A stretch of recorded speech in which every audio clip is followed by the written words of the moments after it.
ایک سوال جو میں آپ سے شیئر کرنا چاہ رہا تھا اور میرے ذہن میں تھا وہ یہ کہ پی آئی اے کی نجکاری 135 ارب میں کر دی گئی ہے، جبکہ تجزیہ نگار یہ کہہ رہے ہیں کہ یہ 500 ارب سے لے کر 700-800 ارب میں بھی اس کو بیچا جا سکتا تھا۔ خیر یہ ایک الگ بات ہے۔ بات سمپل یہ ہے کہ آج آپ نے پی آئی اے بیچ دیا، کل دوسرا ادارہ، پھر تیسرا ادارہ، کم سے کم 22-23 اداروں کی لسٹ جو ہے فیڈرل گورنمنٹ کے پاس ہے اور تمام بکنے کے لیے ہیں۔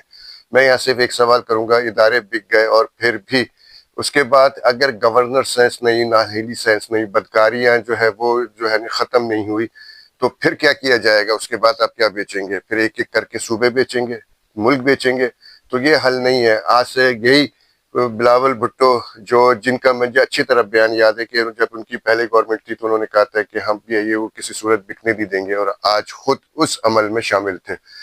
آج سے 50 سال پہلے بھٹو صاحب نے پرائیویٹائزیشن کا عمل شروع کیا تھا، یعنی کہ جو پرائیویٹائزیشن تھی اس کے بعد نیشنلائزیشن کا عمل شروع کرا اور اداروں کو جو ہے وہ نیشنلائز کر دیا گیا۔ پاکستان کے بڑے خاندان جو اگر آج ہوتے تو انڈیا سے زیادہ وہ اسٹرانگ اور بڑے ہوتے، بٹ یہ کہ 50 سال کے بعد سائیکل گھومی اور اسی طرف واپس آ گئی نیشنلائزیشن سے، اب پھر پرائیویٹائزیشن کی طرف آ رہی ہے۔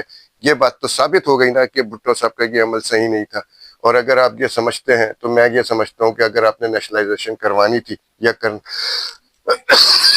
معذرت کے ساتھ، تو پھر کم سے کم آپ گورنر صحیح کریں، انصاف لے کریں، قانون کو صحیح کریں، عدالت کو صحیح کریں، اور یہ تمام چیزیں درست کیا جائے۔ اگر یہ درست نہیں ہوتی، انصاف نہیں ہوتا ہے اور گورنر صحیح نہیں ہوتی ہیں تو پھر آج اپنے ادارے بیچ دیے، کل صوبے بیچیں گے، پھر ملک بکنے کی کہانی آئے گی۔ یہی ایک سوال تھا جو میرے ذہن میں آ رہا تھا۔ آپ میری بات سے متفق ہیں یا نہیں، اس کا جواب آپ مجھے لنک میں دیجیے گا۔ جزاک اللہ، شکریہ۔